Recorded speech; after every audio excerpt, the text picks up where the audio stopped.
yasize byose n'icyubahiro, yemera kuza mu isi ntigushaka njyewe umunyabyaha, amfira urupfu rubi ku musaraba. Yangize uwe Yesu arambohora, ingoyi y'icyaha n'urupfu itangiye ibyaha byanjye nawe.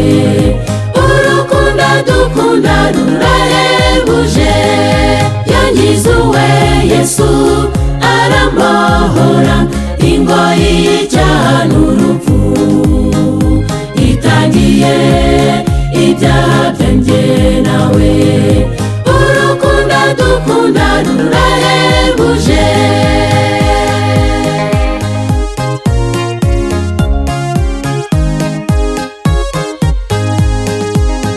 Uwo yankunze nta kiguzi na kimwe ansabye ngo anshungure, yabikoranye umutima ukunze, asohoza isezerano rye yasezeranye tutarabaho, ubwe yivugiye ko azaducungura.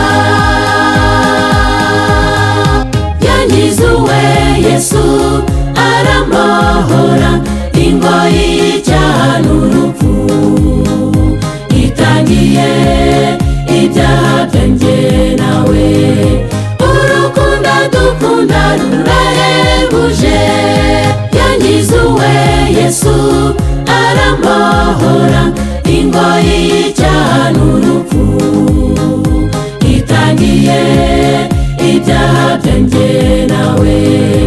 Urukundo dukunda rurahebuje.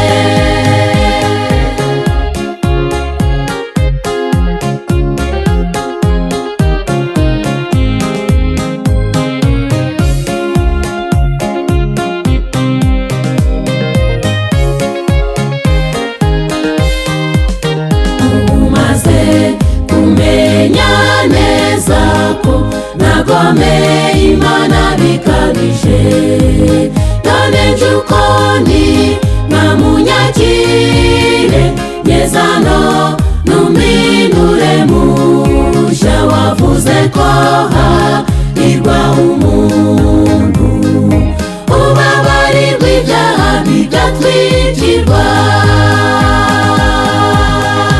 Yangize uwe Yesu arambohora, ingoyi y'icyaha n'urupfu itangiye ibyaha byanjye nawe.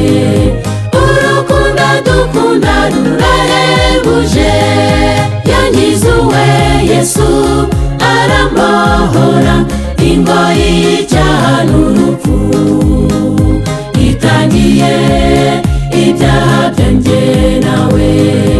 Urukundo dukunda rurahebuje, yangize uwe Yesu arambohora, ingoyi y'icyaha n'urupfu itangiye ibyaha byanjye nawe. Urukundo dukunda